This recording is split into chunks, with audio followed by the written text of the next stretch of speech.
Bonjour et bienvenue sur Éducation Voyageuse. Alors on se retrouve aujourd'hui dans une vidéo dédiée à la culture et on va parler des travaux de Ofsted. Si jamais tu n'es pas encore abonné à ma chaîne, je t'invite à le faire. Tu peux aussi activer la cloche pour recevoir les notifications des vidéos que je publie.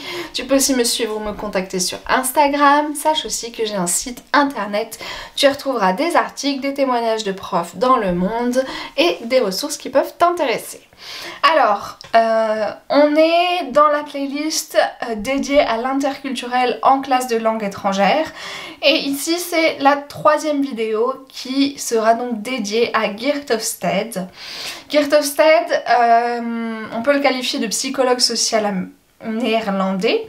Il a vécu de 1928 à 2020 et lui se qualifiait de Organizational Anthropologist, donc l'anthropologue des organisations. Quand on parle d'organisation, on va parler d'administration, d'entreprise, d'institution, et donc il appliquait les principes de l'anthropologie aux organisations. Donc ouais, c'est en gros l'analyse des lieux de travail en fonction de différentes catégories et lui plus particulièrement c'était la culture, la dimension culturelle qui l'intéressait. Et donc en fonction des travaux de ses pairs, il a repris certains concepts et puis il a ajouté, agrémenté pour créer les 6 dimensions culturelles qui permettent de distinguer un pays d'un autre en fonction de sa culture. Il a tiré ses réponses et donc il a fait un outil de comparaison des différents pays en fonction des 6 composantes, 6 dimensions culturelles. Il a tiré ces données d'une enquête par questionnaire qui avait été faite dans les années 1960-1970, donc une enquête IBM, et il a attribué des scores à chaque pays en fonction des 6 dimensions, ce qui fait qu'on peut, je vous mettrai le lien dans la description, mais on peut aller voir et comparer les différentes cultures, les différents pays en fonction de leur culture et de ces 6 dimensions culturelles, exactement. Donc dans cette vidéo je vais vous donner les 6 dimensions culturelles et ce à quoi elles correspondent et puis vous expliquer un petit peu ce qui est dit par rapport à la France et comparer ça avec un pays dont je connais la culture. On va aussi parler des potentielles applications ou intérêts pédagogiques et on va voir les critiques de ce modèle. Donc on commence avec les 6 dimensions culturelles. La première c'est ce qu'il va appeler la power distance, donc la distance par rapport au pouvoir, c'est-à-dire dans quelle mesure la personne qui est la plus basse en termes de pouvoir dans une organisation accepte que le pouvoir soit distribué de façon inégalitaire. Donc dans les large power distance, donc on va avoir beaucoup une distance qui est importante, donc beaucoup de hiérarchie, des gens qui en haut de l'échelle sont difficilement atteignables et qui sont voire même considérés comme des êtres supérieurs. On va avoir un pouvoir qui est très centralisé très centralisé et donc les gens qui ont moins de pouvoir entre guillemets sont difficilement consultés. Et on va avoir cette idée que le respect c'est la chose la plus essentielle que doit apprendre un enfant. Dans les pays à small power distance, eh bien on va avoir un pouvoir qui est très décentralisé. On va avoir des managers ou des gens en tout cas plus haut dans la hiérarchie qui sont assez facilement consultables. Accessibles plutôt, et du coup les employés par exemple ou les gens un peu plus bas dans l'échelle du pouvoir qui vont être normalement consultés. Par contre pour les enfants la chose la plus importante ça va pas être le respect de leur apprendre, ça va être l'indépendance. Donc si on regarde sur le comparison tool, sur l'outil de comparaison qui est fait par Geert Hofstede, la France elle a un score de 68, donc elle se place plutôt sur les large power distance nation, pays, avec, et ça c'est vrai que le pouvoir il est très centralisé en France. Si on regarde par exemple l'éducation nationale, tout est centralisé au niveau du ministère. Les enfants, ils doivent apprendre à respecter les volontés et ce qui est dit de la part des parents. Tandis que si on prend et on consulte pas forcément les employés, les managers, on consulte pas forcément l'avis des employés. Par exemple, si on prend l'Australie, donc qui a un score là plutôt de 38, donc qui se place plutôt sur l'échelle, enfin du côté small power distance, ben là on a des managers qui sont vachement, on parle d'ailleurs de management à l'horizontale, hein, qui sont beaucoup plus accessibles, des employés qui sont consultés pour la plupart des décisions, et les enfants, on va les laisser s'exprimer assez librement, on va estimer qu'ils sont voilà, qu'ils ont leurs propres émotions, leurs propres... pas indépendance, parce que ils sont encore des enfants, mais vous voyez un petit peu ce que je veux dire. On va pas leur imposer en tout cas autant les règles que dans un large power distance. Ensuite on a certainty avoidance. Donc là c'est l'évitement par rapport à l'incertitude. Donc c'est l'inverse de la tolérance à l'incertitude. C'est le degré, la mesure, dans quelle mesure les membres de cette culture se sentent menacés par ce qui est inconnu. En gros, dans les certainty avoidant societies, ce qui est inconnu peut être dangereux. L'innovation, elle est adoptée mais plutôt doucement. Il y a un besoin de règles, de cadres. On a du coup une culture avec des gens un petit peu plus stressés, anxieux, et on a un besoin de stabilité notamment dans l'emploi. Dans les certainty acceptant societies, en fait l'incertitude elle est normale, quoi, elle est ok, c'est le jeu, quoi, elle fait partie de la vie. L'innovation elle est adoptée beaucoup plus rapidement. Tout ce qui est inconnu est plutôt curieux que dangereux. Il y a moins de stress et on n'a pas forcément besoin de stabilité d'emploi, on peut en changer facilement et ça veut rien dire, quoi, c'est pas jugé négativement. Donc au niveau des pays, on va reprendre la France et l'Australie. La France c'est 86 au niveau du score, donc dans ce modèle là c'est vraiment... alors c'est pas éviter les risques, hein, mais c'est juste la menace considérée par ce qui est inconnu. Donc il y a un grand besoin de cadre, il y a besoin des règles. Par exemple on va en réunion, il faut qu'on ait toutes les infos avant. Il y a une certaine prudence face à l'inconnu. Tandis que par exemple si on prend l'Australie qui là a un score plutôt de... à l'inverse, qui a un score de 51, donc c'est un juste milieu quand même, hein, c'est pas l'opposé non plus. On n'essaye pas de contrôler le futur, on n'a pas vraiment de contrôle sur ce qui est inconnu. Et on est plus ok sur l'innovation pour l'adopter, quoi, sans non plus, on n'a qu'à 51, on n'est qu'au milieu, sans non plus se jeter dans l'inconnu. Donc ça c'est les deux premières, je vous fais le débrief mais en fonction de ce qui est dit on pourra en discuter. Hein. Ensuite on a la dimension long or short term orientation. Donc là c'est l'orientation à court ou à long terme. Dans les pays qui sont plutôt orientation à long terme, on va être orienté vers le futur. On va essayer, l'idée c'est de s'adapter en fonction des circonstances, d'apprendre des autres pays, les traditions peuvent être changées, évoluer, tandis que dans les short term orientation, nation, pays, on va avoir une orientation plutôt vers le passé ou le présent, mais pas trop vers le futur. Le respect des traditions et des normes sociales est vraiment important. Et franchement, ces traditions, elles sont difficiles à changer. Il y a une certaine fierté aussi de son pays, de ses coutumes. Donc là, dans les pays que je connaissais, on a la France, on est à 60.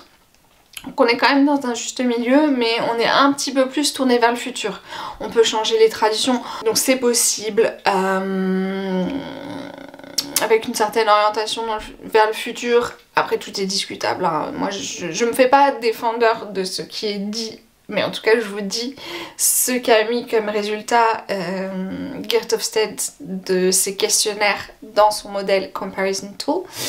Et il a mis dans short term, ils ont mis le Brésil dans l'idée où les traditions sont sacrées et c'est plus difficile de les changer. Ensuite, on a une dimension culturelle qui à la base s'appelait Masculinity versus Femininity et qui a été changée pour Motivation towards Achievement and Success. Donc en gros, c'est la motivation, le positionnement par rapport aux résultats et au succès. Donc on a d'un côté ce qu'il appelle les Decisive Societies, ce qui est appelé les Decisive Societies, et de l'autre les Consensus Societies. Donc dans les Decisive Societies, la compétition prend une grande place. Ce qui est important, c'est d'être le meilleur. D'être le gagnant, d'être le meilleur, et on est fier de ses succès. On est fier de ses succès. Dans les Consensus Societies, ce qui prime, ce qui est signe de succès, c'est plutôt la qualité de vie, plutôt que d'être le meilleur. Se démarquer, c'est pas forcément admirable, et du coup, on va pas non plus ultra vanter ses succès. Bon, sans grande surprise, vous vous doutez qu'on est plutôt dans la partie Consensus Society, où on a un système qui est plutôt orienté vers la qualité de vie, avec tous les avantages sociaux qu'on a. Et aussi le fait que on ne crie pas sur tous les toits nos succès, ce qui est d'ailleurs, je pense, de plus en plus décrié, qu'on pourrait être fier de nos succès, de nos achievements. Mais bon, on est quand même, 43, c'est pas non plus... à l'inverse, un petit peu plus côté Decisive Society, on a l'Australie, où il dit qu'on le voit notamment à l'école, où il y a un système plus compétitif, et ce qui importe le plus, c'est quand même de gagner ou d'être le meilleur possible. Ensuite, en autre dimension culturelle, on a individualism versus collectivism, donc les sociétés plutôt dites individualistes et les sociétés dites plutôt collectivistes. En individualiste, on va avoir les sociétés où les individus s'identifient avec le jeu. On dit jeu, on se considère soi et on prend soin de soi, de sa famille, de ses proches. Mais pas forcément du groupe, il n'y a pas de sentiment d'appartenance très très forte à un groupe. La compétition, elle se fait du coup plutôt entre les gens, et on estime que la confrontation peut être bénéfique et parfois saine, tandis que dans une culture plutôt collectiviste, on va s'identifier au nous, on va s'identifier au groupe avant de s'identifier au jeu. Et du coup, les liens entre les membres du groupe sont très importants. Et la compétition, elle est pas du coup entre les membres d'un groupe, mais plutôt entre les groupes entre eux. Et là où je vous parlais tout à l'heure de la confrontation bénéfique, non, là on va plutôt faire un effort pour que l'harmonie du groupe soit préservée. Donc en termes d'exemples de pays, la France, on est 74 au niveau du score, donc on est plutôt individualiste, on s'identifie au jeu et on prend soin de nous et de notre famille, nos proches. Tandis par exemple si on prend le Brésil qui lui a un score de 36, c'est bien plutôt une identification au groupe, c'est plutôt le groupe qui importe. Je crois que la Chine aussi a un score très bas, donc très collectiviste, où le groupe a une place très très importante. Et donc la dernière dimension culturelle, c'est indulgence versus restraint. Donc l'indulgence, le plaisir par rapport à la restriction, à la retenue. On a des sociétés qui sont plutôt driven par le plaisir, donc qui sont indulgent, et on a des sociétés, ce que nous dit Geert Hofstede, et on a des sociétés qui sont plutôt dans la restriction, dans la retenue. Donc les sociétés qui sont plutôt dans le plaisir, dans l'indulgence, ils s'octroient le droit de répondre à leurs désirs et de faire ce qui les amuse, ce qui leur fait plaisir. On a des gens en général un petit peu plus dans l'amusement, dans le sport, dans optimisme, positif. Voilà, et pour caractériser des personnalités plutôt extraverties. Tandis que dans les sociétés de restriction, de retenue on va dire plutôt, on s'octroie pas forcément le droit de répondre à ses désirs. Il y a plus de pessimisme, plus de cynisme, de personnalités introverties, moins de sportifs, moins de gens qui s'amusent. Voilà, donc nous, la France, on est un peu au milieu. On a un score de 48, donc on a un peu des deux. Et ensuite, je voulais vous donner l'exemple de l'Australie qui se score high, puisque c'est 71, pardon. Et donc là, c'est vrai que moi, c'est un des traits que j'avais remarqué, que c'est beaucoup d'amusement, beaucoup de sport, beaucoup de... On se fait plaisir, one life quoi, ten life. Voilà, donc ça c'est les 6 dimensions culturelles de Geert Hofstede. Vous pourrez retrouver tout ça sur son site. Au niveau des applications pédagogiques, ça va être un peu comme le modèle de Edward T. Hall dans la vidéo précédente. C'est qu'en fait la question elle n'est pas de savoir si c'est complètement vrai, complètement faux, c'est des pistes. C'est-à-dire que là on vous donne des idées de points sur lesquels comparer des cultures, de composantes, de dimensions qui font partie de la culture et qui pourraient vous permettre d'expliquer ou en tout cas de vous sortir d'une incompréhension, d'un conflit, d'un choc interculturel. Étant donné qu'en langue étrangère, en FLE, on enseigne à un public qui peut avoir une culture différente de la nôtre, que ce soit un public homogène ou hétérogène en termes de culture, on va rencontrer des conflits liés à la culture. Que ce soit de la communication interculturelle, que ce soit de la culture éducative. On sait qu'on va avoir cette problématique-là qui peut se poser. Donc en fait, ça peut être juste des pistes pour essayer d'anticiper. Donc ça, c'est ce qui est intéressant avec ce comparison tool, c'est qu'on peut essayer d'aller voir, anticiper. Et en fait, de manière empirique, observer. Analyser, décider de si c'est complètement faux ou si c'est plutôt vrai et se réadapter et peut-être adapter son enseignement en fonction de ça. Pour vous donner des pistes, ça peut être par exemple le rapport hiérarchique. C'est-à-dire que est-ce que il est souhaitable, il est attendu que vous instauriez une grande distance entre vous et vos élèves. Et donc après c'est à vous de voir en fonction comment vous voulez vous positionner. Donc il y a ça, il y a par rapport à l'évitement de l'incertitude, le fait de se dire ok, est-ce que mes étudiants ils vont participer ou pas. C'est vrai qu'avec des cultures où on dit qu'on a plutôt tendance à éviter ou à se méfier de l'inconnu, et bien c'est vrai que si vous mettez vos étudiants dans des situations où ils sont un peu bancals, ils vont peut-être avoir moins de facilité à se jeter dans le grand bain. Donc ça, le garder en tête. Après, au niveau des modalités des activités, c'est vrai qu'en fonction de si on est sur du collectiviste ou de l'individualiste, peut-être qu'on aura des étudiants qui seront plus à l'aise dans des activités collectives ou dans des activités individuelles, ou même que ce sera attendu en fonction de la culture éducative. La persévérance, est-ce qu'on peut expliquer par la culture que il y en a qui font plus d'efforts avec un but à long terme ou d'autres qui ont besoin de résultats imminents, ou encore le rapport à la compétition, est-ce que les jeux compétitifs vont avoir un effet plus ou moins grand en fonction de la culture. Donc ça c'est des pistes que vous pouvez essayer d'explorer vous dans vos cours, de voir ce qui fonctionne et ce qui fonctionne pas. Donc si vous voulez jeter un coup d'œil au modèle de Geert Hofstede pour essayer d'anticiper ça et même pour tester, moi je vous le recommande. Au niveau des critiques qui ont été faites sur le modèle les dimensions culturelles de Geert Hofstede, bien entendu ça va être les cultures ne sont pas homogènes, les cultures ne sont pas statiques, ça ça peut en devenir caricatural du coup et stéréotypé.